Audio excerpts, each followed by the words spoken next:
téléspectateurs, bienvenue si vous nous rejoignez à ce journal sur la télévision nationale congolaise. Nous ouvrons cette édition du jeudi 25 février 2021 par ce Conseil de sécurité provincial présidé par le gouverneur du Nord Kivu pour étudier des stratégies en vue de sécuriser cette zone occupée par les rebelles. Cette réunion vient juste après le multiples assassinats qui se sont enregistrés dans cette province. Suivez ce reportage.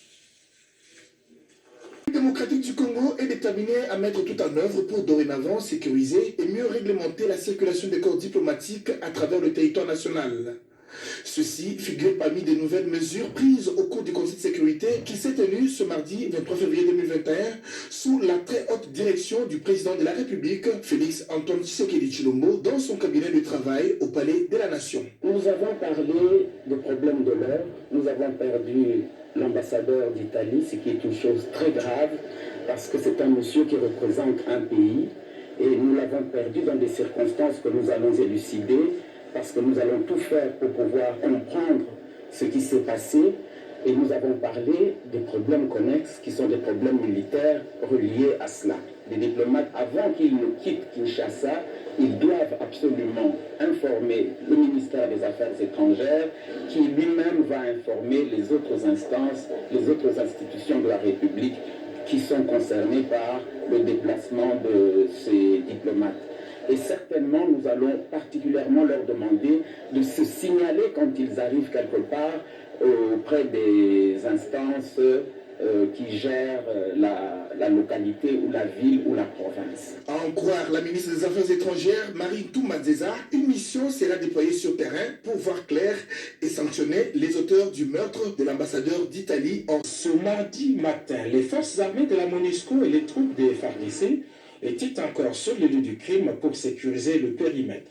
C'est ici, à Kibumba, 15 km de la ville de Goma, que les convois du PAM dans lesquels se trouvait l'ambassadeur d'Italie et son aide du camp a essuyé plusieurs tirs des troupes terroristes. Réputé être un bastion des FDLR et leurs supplétifs locaux, cet endroit a déjà vécu plusieurs scènes macabres. Le président de la société civile locale témoigne.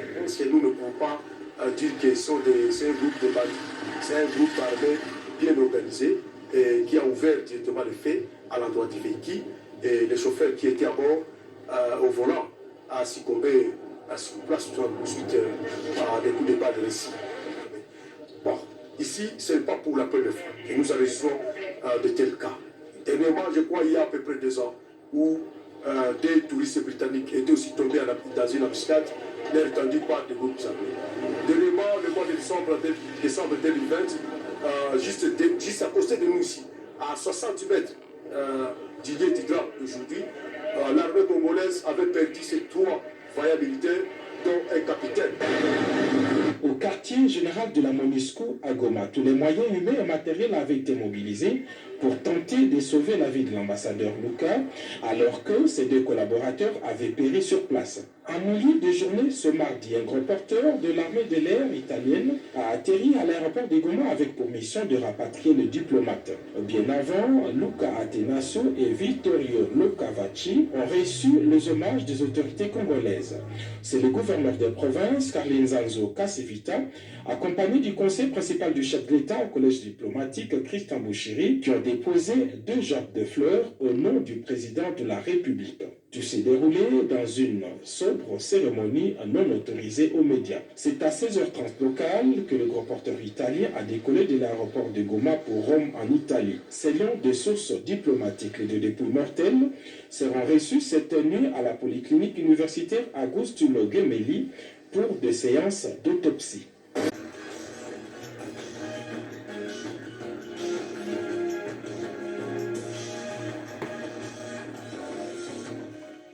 Il est 7h, bienvenue si vous nous rejoignez à ce journal sur la télévision nationale congolaise. Nous ouvrons cette édition du jeudi 25 février 2021 par ce Conseil de sécurité provincial présidé par le gouverneur du Nord Kivu pour étudier des stratégies en vue de sécuriser cette zone occupée par les rebelles. Cette réunion vient juste après le multiples assassinats qui se sont enregistrés dans cette province. Suivez ce reportage. À la suite de la réunion du Conseil national de sécurité présidée ce mardi à Kinshasa par le chef de l'État, Félix-Antoine Tshisekedi Tshilombo, le gouverneur de la province du Nord Kivu a réuni ce mercredi à Goma son comité provincial de sécurité. En sa qualité de bras séculier de l'État dans sa province, le gouverneur Karli Nzanzu a relayé les décisions de la haute hiérarchie et partagé des informations actualisées après l'incident sécuritaire d'Ekibumba qui a coûté la vie à l'ambassadeur italien et deux de ses collaborateurs. Présentant les contextes sécuritaires de sa province, le gouverneur Karli Nzanzu a indiqué qu'il apparaît clairement sur la carte sécuritaire de la province du Nord Kivu que le lieu du drame est l'endroit le plus dangereux sur le tronçon Goma-Rutshuru. Il a salué toutes les décisions prises par les commandants suprêmes des forces armées sur les règles diplomatiques d'usage. Nous saisissons l'occasion pour remercier le chef de l'État qui a diligenté une équipe dans la province Nord Kivu pour venir soutenir les efforts du gouvernement provincial dans le cadre des enquêtes qui vont être menées, mais aussi consolider les stratégies pour que demain, on ne parle plus des groupes armés dans la province du Nord Kivu. Nous avons eu des échanges fructueux à terme d'analyse d'abord du contexte de l'incident qui a eu lieu sur la route Goma-Rutshuru. Nous avons eu à discuter de ces événements. Nous avons émis des hypothèses et nous laissons évidemment les conclusions à l'équipe des enquêteurs qui va bientôt arriver dans la province du Nord Kivu, parce qu'au fait, au-delà de cette tragédie, il y a lieu évidemment de savoir qui a fait ça, et la République démocratique du Congo s'est engagée à travers l'autorité suprême. Hier, le président de la République a présidé une réunion à Kinshasa et il a promis des enquêtes approfondies par rapport à ce qui s'est passé. Sinon, nous sommes les bras séculiers de l'État au niveau de la province. C'est pourquoi tous les services spécialisés de sécurité étaient réunis autour de moi et du conseiller spécial qui a été envoyé ici par le président de la République. Après la réunion de sécurité, les gouverneurs de province et le conseil principal du chef de l'État au collège diplomatique sont allés transmettre le message de compassion et de réconfort du chef de l'État à la famille du compatriote Moustapha Milambo, employé du PAM. Karli Nzanzu et Christian Bouchiri ont transmis le message dans les deux foyers de Moustapha Milambo où son deuil est organisé. Arrivé hier, j'étais dans un message du chef de l'État lui-même, de réconfort, message de réconfort à la famille des touchés. Et dès notre arrivée, nous sommes dirigés au cimetière musulman pour assister à l'enterrement de notre frère Moustapha. Et nous avons tenu à représenter le chef à ce moment-là, moment difficile. Et donc, on est porteur d'un message d'espoir. Conformément à sa foi musulmane, le chauffeur Moustapha avait été inhumé ce mardi au cimetière musulman de Goma en présence de la délégation présidentielle. C'est Jusqu'à Koussema qui a assuré ce reportage. 8 ans après sa création, le mécanisme de suivi de l'accord cadre d'Addis Abeba fait aujourd'hui le bilan de ses activités. 2 points essentiels ont constitué la plénière de ces structures: la situation sécuritaire à l'est de la République démocratique du Congo et la situation politique de l'heure. Suivez ce reportage. À l'occasion du 8e anniversaire du mécanisme des suivis, la République démocratique du Congo, à travers le comité exécutif du mécanisme national des suivis de l'accord cadre d'Addis Abeba, avec l'appui de la MONUSCO, a organisé ce mercredi 24 février, sous les hauts patronages du président de la République, une journée de réflexion. Cette 8e célébration de la signature de l'accord cadre d'Addis Abeba coïncide avec l'assassinat de l'ambassadeur italien Luca Attanasio, son garde du corps, et un de nos compatriotes, Moustapha Milambo. 1 minute de silence a été observée à cet effet. Le coordonnateur du mécanisme national des suivis, Claude Ibalanki, a condamné avec la dernière énergie l'assassinat de plusieurs de nos compatriotes. À son tour, le ministre près la présidence, M. Kabanda Kanda André, représentant du chef de l'État à cette cérémonie, a indiqué que les défis restent de taille. Nous reviendrons mobiliser tous contre les mesures qui pèsent sur les vies humaines, quels qu'en soient les âges,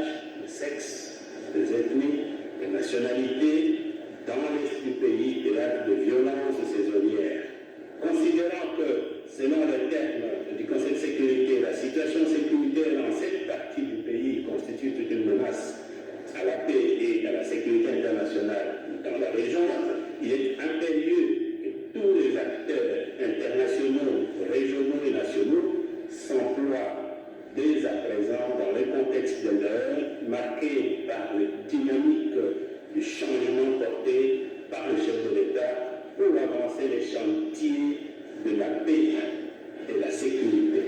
Ont pris part à cette journée de réflexion les directeurs du cabinet du chef de l'État, Guylaine Yembo, les conseillers spéciaux du chef de l'État, le membre du corps diplomatique, les ambassadeurs membres de pays signataires de l'accord cadre d'Addis Abeba, les représentants spéciaux du secrétaire général par intérim de la MONUSCO, Madame la représentante du président de la Commission de l'Union africaine, le service de sécurité, renseignement et de la défense, ainsi que le panel chargé d'accompagner la mandature de la RDC à la présidence de l'Union africaine. Pour rappel, le mécanisme national des suivis a été créé le 24 février 2013 à la suite des accords de paix, de sécurité et coopération souscrits par la RDC et ses 11 pays voisins de la sous-région des Grands Lacs. Il a été dirigé pour la première fois par François Mwamba Tshimbi, l'un des principaux négociateurs de la partie congolaise. L'on se réveillera un jour et que l'on observe la disparition de la commune de Kisenso. Cette commune est menacée de plusieurs têtes d'érosion. Les images que vous allez suivre, un constat très amer de l'honorable Jean-Marc Abound. Toujours dans le cadre de sa tournée parlementaire, il est allé se rendre compte des conditions sociales des habitants de cette contrée. Suivez ce reportage signé Alain Bikaï. ont constitué l'étape la plus importante de la tournée parlementaire du premier vice-président de l'Assemblée nationale Jean-Marc Abound dans le district de Moamba. Toujours plus proche de la population, Jean-Marc Abound qui accompagnait son épouse s'est vu obligé par la population de faire une marche à pied sous un soleil de plomb de plus de 4 km pour mieux communier avec sa base. Tout au long de son passage, les habitants de Kisenso scandaient des chansons à l'honneur du chef de l'État Félix Antoine Tshisekedi et de leur élu Jean-Marc Abound. On pouvait aussi écouter les doléances de ces derniers, notamment le désenclavement de cette commune, la desserte en eau potable et en énergie électrique, une denrée rare dans cette partie de la capitale. Les routes quasi inexistantes et l'été d'érosion qui menacent cette commune ont attiré l'attention du président intérimaire de l'IDPS. C'est à l'église Révélation de Kisenso Plateau que Jean-Marc Abound a échangé avec la population et la notabilité de Kisenso. Successivement, les bourgmestres adjoints et les forces vives de cette commune ont remercié leur hôte pour sa disponibilité quand Kisenso a besoin de lui. C'était aussi l'occasion pour eux de présenter au numéro 10 de la Chambre basse du Parlement les besoins prioritaires de cette commune. Très ému par les conditions sociales déplorables des habitants de Kisenso, Jean-Marc Abound a pris l'engagement de faire entendre la voix de ses électeurs auprès des autorités compétentes. Dans un avenir proche, la grande avenue qui relie cette commune à Matete et l'université de Kinshasa sera réhabilitée, a souligné Jean-Marc Abound. Retenons que le premier vice-président s'est déjà impliqué dans la réhabilitation de l'avenue de la paix et un nombre assez important de problèmes à caractère social. Et de l'autre côté au Sénat, après les dépôts des candidatures pour l'élection du bureau définitif de cette chambre du Parlement, l'heure est à l'étude des dossiers. Bertrand Konkole a signé ce reportage. La commission spéciale chargée de l'examen des candidatures au poste du nouveau bureau définitif du Sénat a déposé ce mercredi 24 février son rapport auprès du président du bureau d'âge, l'honorable Léon Mamboléo. Les ressorts de ce rapport qu'après examen, toutes les 17 candidatures examinées ont été retenues et ont été affichées conformément aux dispositions de la décision portant organisation de l'élection des membres du bureau définitif du Sénat. Sont retenus à la liste des candidats au poste du nouveau bureau définitif du Sénat les honorables ci-après: au poste du président, l'honorable Bahati Lukwebo Modeste; au poste de deuxième vice-président, les honorables Guérengo Vene Valentin, Sangouma Temongonde Mossai et Ndundo Bonongue José; au poste de rapporteur, l'honorable l'honorable Kanimbo Shindan Michel au poste de rapporteur adjoint, les honorables Moudaza Bayokissa Kisula Nefertiti, Kabamba Waumba Isabelle, Melo Nzazi Roli, Boulanson Sanata et Nathalie au poste de questeur, les honorables Bayokita Makula James, Agito Amela Carole, Bakomito Ngambuja, Fikiri Alimasi Dedone, Makango Kabongo Georges Eric au poste de questeur adjoint, les honorables Ilanga Bakonga Regen, Kidi Manzumba Ida Mukalai Kyonde. Bien avant, le président du bureau provisoire, l'honorable Léo Mamboleo, qu'accompagné de des honorables Benjamin, a visité la commission spéciale chargée d'examiner les différentes candidatures à l'élection du bureau définitif du Sénat. Commission spéciale dirigée par l'honorable Évariste Bochab, secondée par l'honorable Vicky Katoumwa Mukalai. À la primature, poursuite des consultations pour la formation du gouvernement de l'Union sacrée de la Nation, plusieurs autres regroupements politiques ont été reçus par le Premier ministre. Le Premier ministre Jean-Michel Samaloukonde Kenge a poursuivi ce mercredi 24 février 2021 des consultations en vue de la formation du gouvernement de l'Union sacrée de la Nation. La première à être reçue, c'est la délégation du parti politique Avenir du Congo, avec à sa tête son secrétaire général Roger Mwamba. Nous allons lui apporter des contributions. D'abord faire des propositions concrètes, pratiques, afin que ces propositions-là puissent avoir un impact sur le vécu quotidien des Congolais, notamment en matière de sécurité, en matière de scolarité, en matière de prise en charge médicale. Le politique Action des Alliés pour l'amélioration des conditions de vie des Congolais AAAC d'Hippolyte Mutombo partage avec les chefs du gouvernement sa contribution à la politique gouvernementale. Nous avons compris les grands axes de sa politique et nous avons aussi donné une sorte de résumé de ce que nous pensons aussi de cette politique. Je pense qu'il pourra prendre en considération certains avis que nous avons donnés pour enrichir le programme de son gouvernement. La même Mendo Malanga, autorité morale de la Convention des Congolais Unis CCU, s'est dit prêt à travailler pour l'intérêt du peuple congolais selon la vision du président de la République Félix-Antoine Tshisekedi Tshilombo. Nous avons l'ambition de servir le pays là où on nous demandera de servir.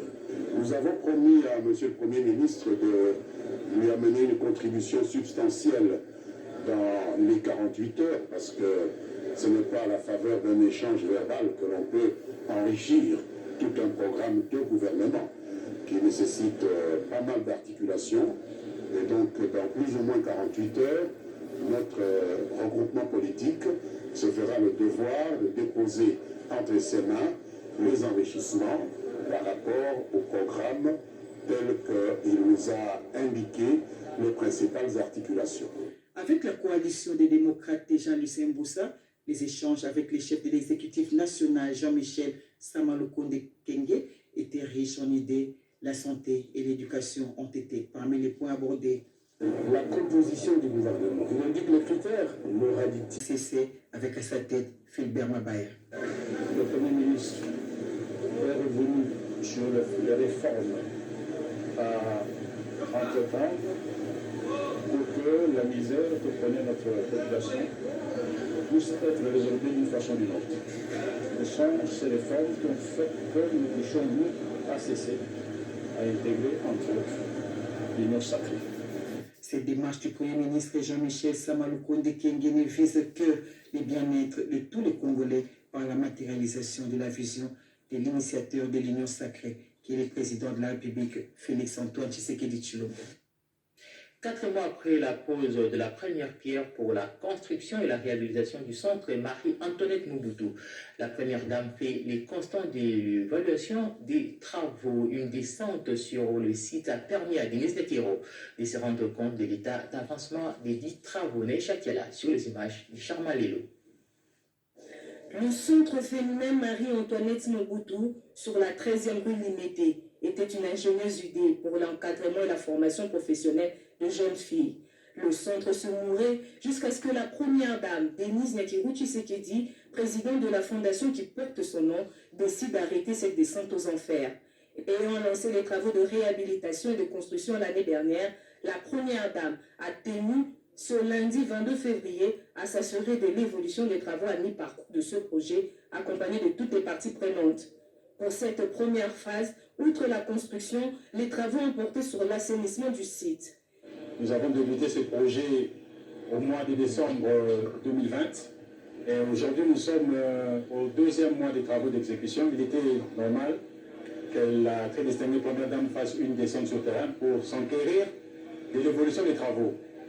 Aujourd'hui, vous constatez que le chantre a subi des transformations, principalement sur l'aspect assainissement, où nous avons la présence des caniveaux qui sont construits, des fossés triangulaires et des bassins de rétention qui seront construits. Et vous avez constaté aussi que nous avons des bâtiments en pleine réhabilitation, dont celui dont on peut remarquer derrière nous ici. C'est un bâtiment qui va abriter l'école secondaire. Nous avons détolé et nous commençons les travaux de finition. Pareil pour le bâtiment de l'école primaire et maternelle. Lui exprimer toute notre gratitude, notre reconnaissance pour les efforts qu'elle fournit afin que le centre féminin puisse être revêtu de sa belle robe. Méticuleuse dans ses démarches, la première dame veille au grain afin que l'argent de la République pour lequel elle a mené le plaidoyer auprès des partenaires, entre autres le Fonds de promotion de l'industrie, accomplisse. C'est pourquoi il a été décaissé. C'est le sens de cette présence. La confiance, n'excluant pas le contrôle. C'est une route de près de 270 km qui va relier la République démocratique du Congo à la Zambie. Le partie prenante de ces projets concentrés dans la construction de la route Kasomeno-Mwanda après la signature du contrat et à la matérialisation de ces projets. C'est l'essence de cette visite du vice-premier ministre, ministre des Infrastructures à Lusaka. Cette infrastructure permettra de réduire d'au moins 277 km la distance entre Lubumbashi et Dar es Salaam. Elle favorisera la décongestion du poste frontalier de Kasumbalesa et augmentera à cet effet le revenu direct de deux avec un impact important sur le plan sécuritaire. En janvier dernier, la délégation zambienne, avec à sa tête son ministre de Logement, a été reçue par le président congolais Félix Antoine Tshisekedi Tshilombo dans le cadre du projet de construction de la route Kasomeno-Mwenda. C'est dans cette optique que le vice-premier ministre, ministre des Infrastructures et Travaux publics, Willy Ngopos, a aussi rencontré à Lusaka le 18 février dernier le président zambien Edgar Lungu. Comme son homologue congolais, le chef de l'État zambien veut voir ce projet en œuvre afin de lier nos deux provinces, Luapula en Zambie et le Haut-Katanga en RDC. À la tête d'une forte délégation dépêchée par le chef de l'État, Willy Ngopos a, à l'issue de cette audience, rappelé la volonté politique des présidents de ces deux pays, frères et amis.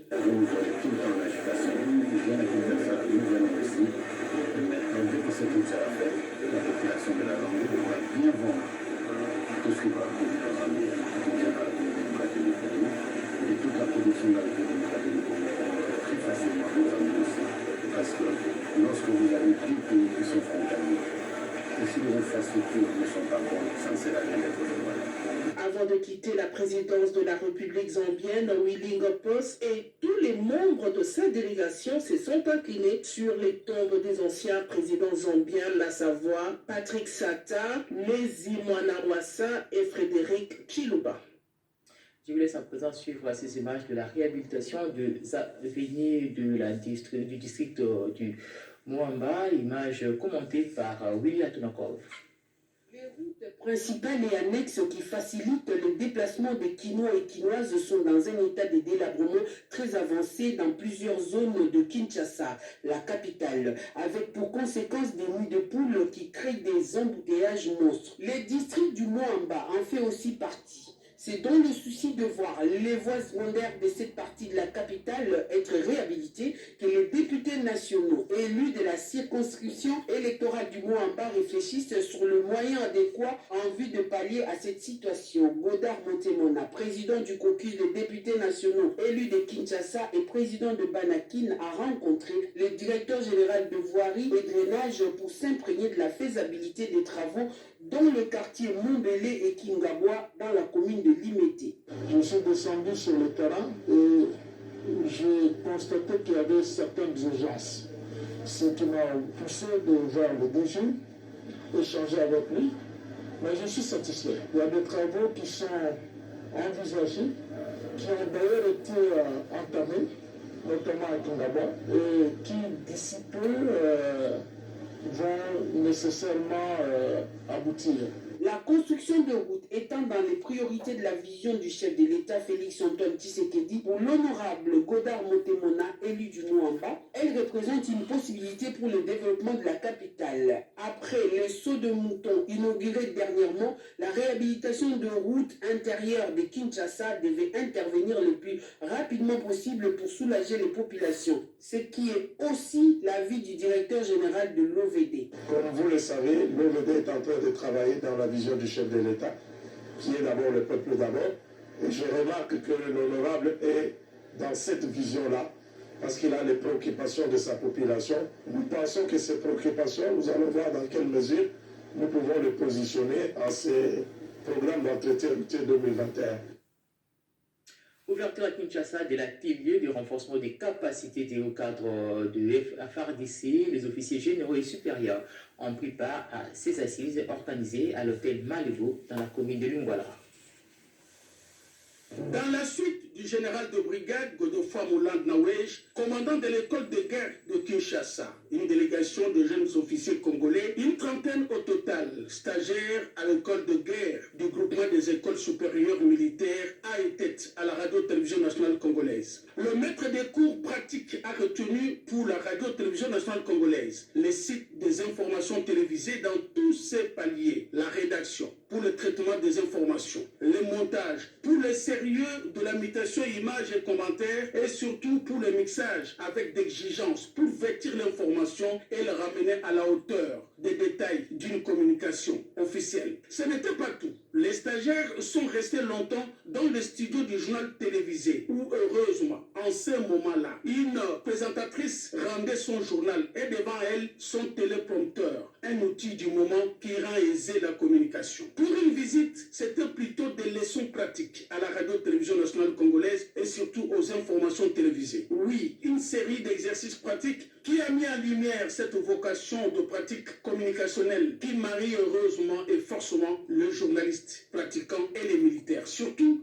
les militaires supérieurs. Le général de brigade Godefroid Moulande Nawej, avec à ses côtés professeurs et encadreurs, a dit toute l'importance pour ces pratiques, qui ne sont ni les premières, moins encore les dernières. Le média, les opérateurs de médias sont les partenaires incontournables sur les théâtres.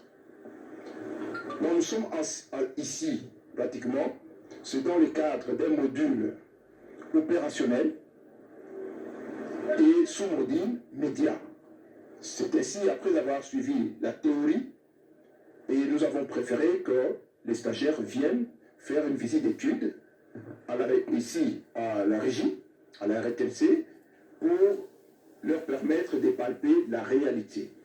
Parce que l'enseignement au niveau du troisième niveau se veut plus pratique que théorique. Les sites du studio Maman Angebi, les studios mythiques de la radio-télévision nationale congolaise, la salle de machine, la régie du journal télévisé ont été aussi visités. Les explications de l'ingénieur Chubaka ont suivi les stagiaires qui ont poussé leur curiosité jusqu'au fonctionnement de cartes de reportage. 3 studios sont en activité et la radio-télévision nationale congolaise le protège pour continuer à servir non seulement le pays, mais arroser tout le territoire national en temps réel. Ils l'ont dit. Le réseau des femmes élues provinciales et locales, un cadre idéal qui milite pour une meilleure promotion du leadership féminin et contre toute forme de violence faite aux femmes, vient de voir le jour. La cérémonie du lancement de cette organisation a été présidée par la ministre d'État, ministre du Genre, Enfants et Famille, Yvette Mankoutima, pour les détails. L'objectif est de promouvoir à travers une échelle graduelle le leadership féminin dans la gouvernance provinciale et locale en allant plus loin, assurer la défense des droits de la femme. Pour atteindre cet objectif, les réseaux des femmes, élus provinciales et locales RFPL et RDC, branche en République démocratique du Congo, du vaste réseau des femmes élus locales de l'Afrique REFELA, lancé ce jour avec l'appui de l'ONU Femmes et l'ambassade de Suède, est conçu pour servir de lance dans l'examen des préoccupations et priorités de la femme. C'est le cœur de la politique et stratégie des collectivités en intégrant une donne importante, l'autonomisation économique des femmes et l'égalité du genre. La ministre d'État, ministre du Genre, Enfants et Famille, Béatrice Lomé-Atilité, qui a présidé cette cérémonie, s'est inspirée de la loi fondamentale dans ses dispositions contenues dans l'article 14. Vous devez avoir des passerelles de collaboration avec les élus au niveau national. Je pense que dans les jours à venir, nous pouvons espérer effectivement l'accroissement des élus au niveau des provinces, puisque le développement devrait partir de la base. Et comme nous avons dit, cette partie importante de la population doit être représentée à grand nombre. Eu égard à l'intérêt que suscitent ces sujets, les parties prenantes membres de ces réseaux, disséminés dans les 26 provinces, ont pris la parole, certains par visioconférence, pour étayer leur argumentaire. Nous avons constaté que la femme était faiblement représentée.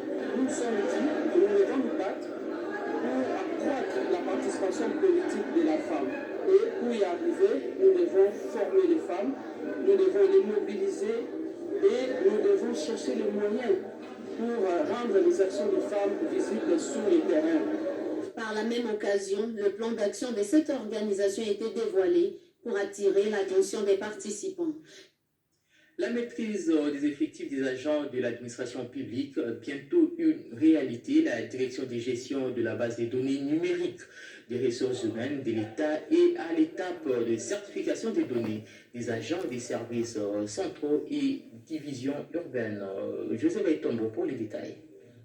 La mission semblait être difficile, voire impossible, mais c'était sans compter avec la détermination de Yolande Bongo-Bosongo. Après 60 années d'indépendance, la République démocratique du Congo est sur le point de se doter d'un fichier de référence de l'administration publique conformément au plan quinquennal du chef de l'État Félix Antoine Tshisekedi Tshilombo, qui fait de la digitalisation et de la numérisation de l'administration publique son cheval de bataille. En témoigne le lancement ce mardi avec l'appui de la Banque mondiale à travers son projet de réforme et de rajeunissement de l'administration publique, de travaux de certification de données de services centraux et divisions urbaines. L'objectif ultime étant la maîtrise des effectifs des services centraux dans un premier lieu, ainsi que la masse salariale et dont les résultats sont attendus non seulement par le gouvernement de la République, mais par le chef de l'État en vue d'une bonne politique de gouvernance. Un travail de longue haleine, reconnaît Jean-Baptiste Tondefo-Tongi, directeur de la direction de gestion de la base de données numériques de ressources humaines de l'État et recensement. La certification des données va consister à faire valider toutes les informations administratives communiquées par les administrations sur cloud. Le cloud, c'est cet espace où il y a des serveurs distants et qui nous permettent de faire le stockage de données. Et donc, nous avons préféré arrêter de travailler avec beaucoup de papier. C'est en fait un système que nous avons mis en place pour essayer de permettre une vérification vraiment très rassurée. 15 jours, c'est la durée que les panélistes se sont fixés pour certifier ces données. Voilà, un journal de Mireille Ndeki réalisé par Mamita Bangolo et Papi Vélé. Émile Zola et Joël Piambo étaient derrière les caméras. Fin de ces journaux des 7h. Merci de l'avoir suivi. Restez toujours en position d'écoute pour le prochain rendez-vous avec l'actualité tout à l'heure à 10h avec Tétit Samba à la présentation. Dans l'entretemps, portez-vous bien et bonne suite de programmes sur nos antennes.